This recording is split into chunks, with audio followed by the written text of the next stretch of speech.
until a couple months ago, we'd never heard of him. And then the other day, virtually every tech company on the planet banned him. Not just his presence, but also his ability to conduct business on the internet. He was taken off Instagram, TikTok, Facebook, YouTube, all of it.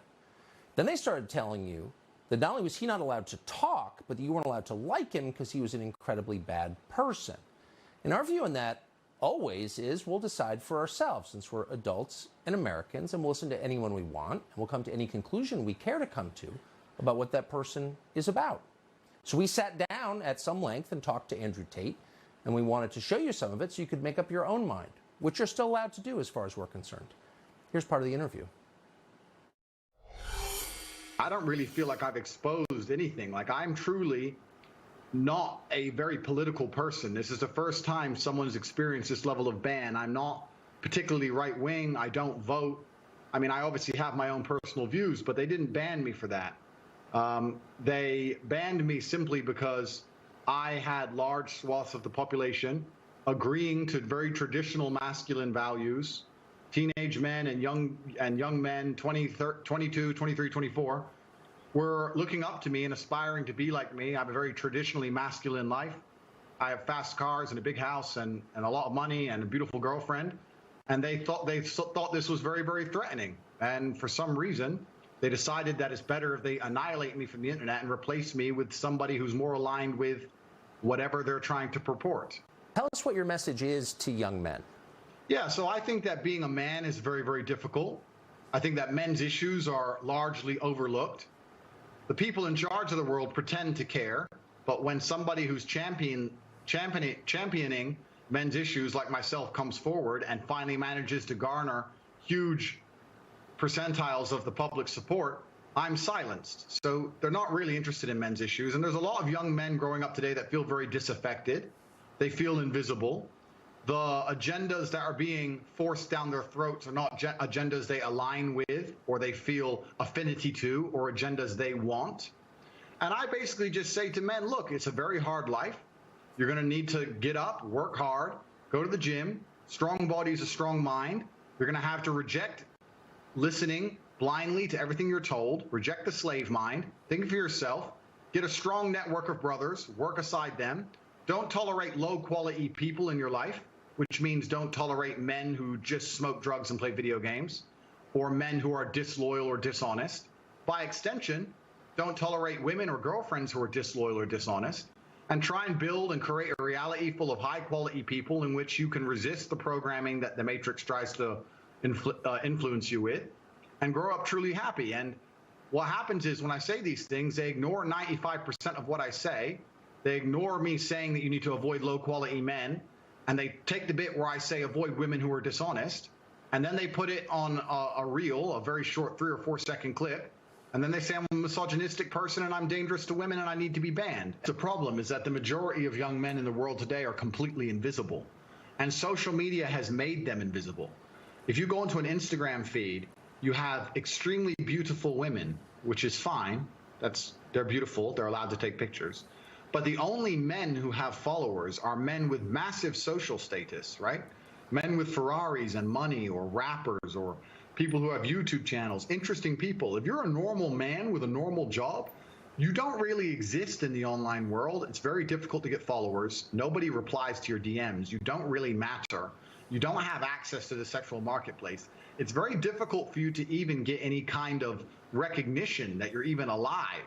And a lot of men feel lost and lonely because of that. And I was championing to a degree their issues by saying to them, look, that is unfair perhaps, but that's the way the game works. You need to become a man of importance. You need to become a man of influence, or you're going to suffer the pain of being invisible forever. Here is how you do it. I wasn't trying to change the rules of the game. I was just telling the men how to win, because I came from nothing and I'm completely and utterly self-made. And I think the reason a lot of men are so depressed is because they feel invisible. They feel like life is too hard. Women expect me to be strong and smart and funny and interesting with a nice apartment and a fast car and tall and well-connected and funny. And it's just too much for them to handle. And the social pressure on men is absolutely immense. And I was championing their issues. And at the same time, all these social media platforms pretend to care. As soon as somebody they resonate with stands up and champions their issues, they mass blanket ban me, which shows they have absolutely no care for the young men of the world today. They think that by banning me, I'm just going to vanish and the young men are just going to go and start eating the gruel that they're fed on their YouTube feed. They don't want to read. They don't want to see transgender people wear makeup. They don't want to see that. They want to see a man who has a bunch of money and a nice life and some fast cars and is strong and is confident. They want an action hero.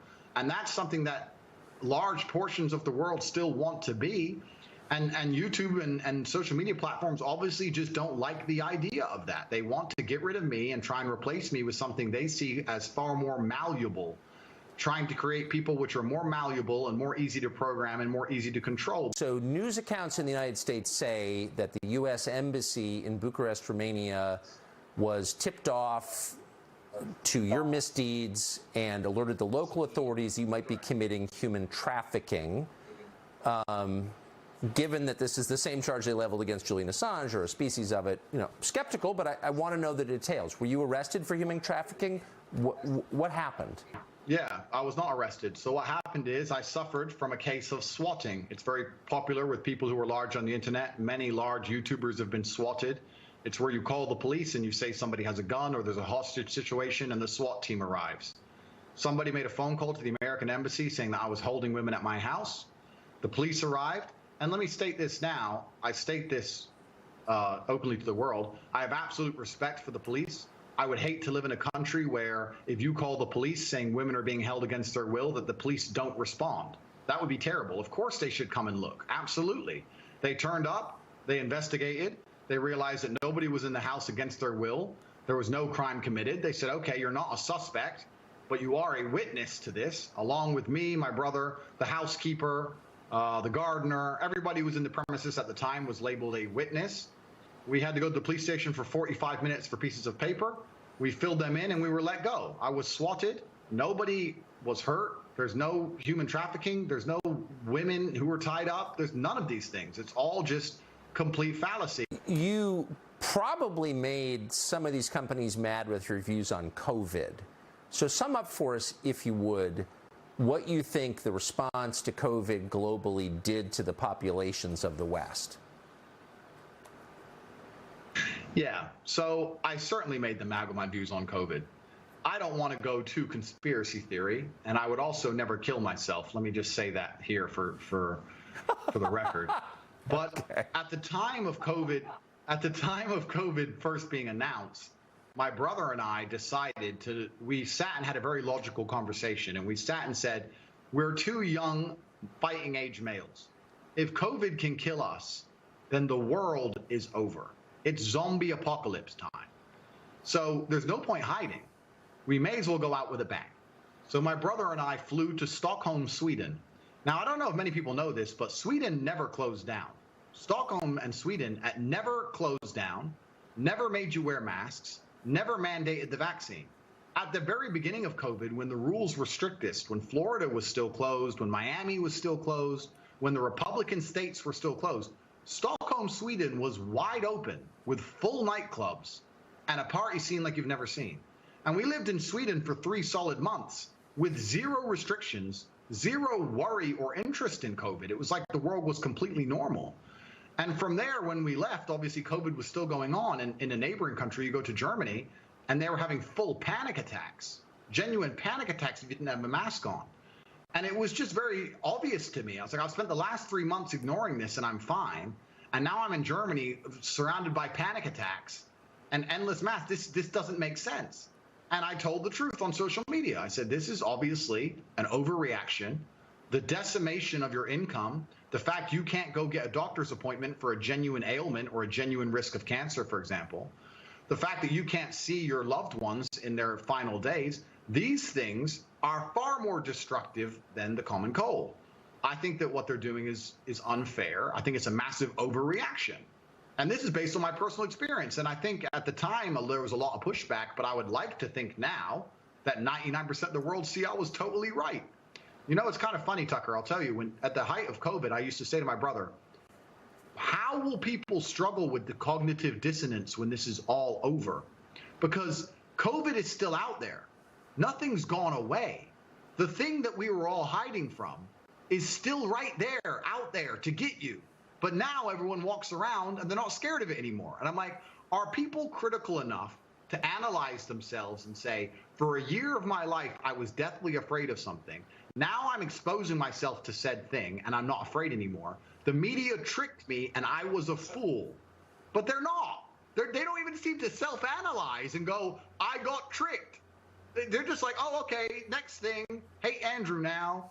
Like robots. It's mind-bending to me, truly. So I saw you compare the experience of rich people under COVID, you're one of them, to everybody else. What did you notice about that? It seemed like a two-tiered response. Yeah, so the story was very simple. I was flying inside of Europe. There's a lot of low-cost air carriers. It's only low-cost primarily. There's not much first class, business class, anything like that. And I was flying, and my experience was plagued by endless paperwork, wearing a mask, put the mask over your nose. Every time you eat, you have to put the mask on in between. I got told off for not having the mask up high enough. I got told off for drinking too long because my mask wasn't on. Pure panic and chaos. And because I'm fortunate enough to be fiscally secure, from there I decided I'll just buy private jets from now on. And when I bought a private jet, there was no masks, no paperwork, no mask at the airport. When I landed, my air stewardess was not wearing a mask. My pilot was not wearing a mask. COVID didn't exist once I bought a private jet. Very interesting. Maybe if you're rich enough, COVID can't take, maybe COVID's scared of money. I'm not sure. But it seems that everyone who's flying on private jets never had to worry about COVID ever. It's just the people at the bottom who had to worry about COVID. And it's kind of interesting, right? Life's always been two-tiered. There's always been this separation in regards to fiscal access. But I think a lot of people in the world today don't realize that it still very much exists. And a lot of the rules are only the rules for a certain class of people. And once you pass a certain wealth index or a certain level of money, you can do basically whatever you want. And COVID really highlighted that to me. And it's truly sad. I mean, it's easy for me to make a joke of it, but when I would fly on a private jet and do whatever I wanted, or go to Sweden and party in nightclubs and do whatever I wanted, and then I'd come to, let's say, England and see my friend who couldn't go see his dying grandmother because of a COVID restriction, that's truly sad. That's truly criminal.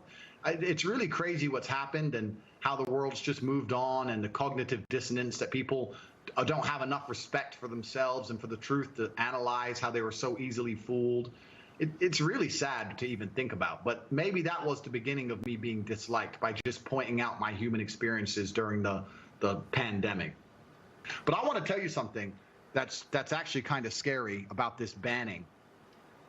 It all came so hard and so fast that I don't know if they all just follow each other. I don't know if they're all influenced by each other. I don't know if there's someone above them all.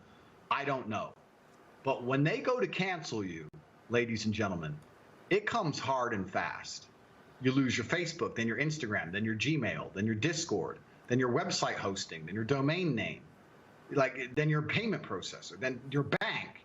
Then it's just like in real time, you're watching your phone and apps just exploding. Boom, boom, boom. It's crazy. Andrew Tate, you don't have to agree with everything a man says to believe he has a right to speak in public, and we do believe that. No one gets to tell you who you can watch. No one gets to tell you what you have to think. No one gets to tell you who you have to hate. You're an American and an adult. You can make those decisions yourself. So why don't they want you to hear from Andrew Tate? If they really think he's a worse influence on the youth than, say, Cardi B, tell us how. They're telling us he's a criminal. Okay. Has he been charged? Who are the victims? What are their names? It's going to take a lot more than that to have us believe he should be canceled, or anyone else, by the way. We're against censorship, period. And more than anything, we're in favor of people making up their own minds based on the evidence, like adults do. So if you're interested, you can watch the full unedited interview with Andrew Tate after the show on Fox Nation. Of course, Tate's not the only person who's being censored.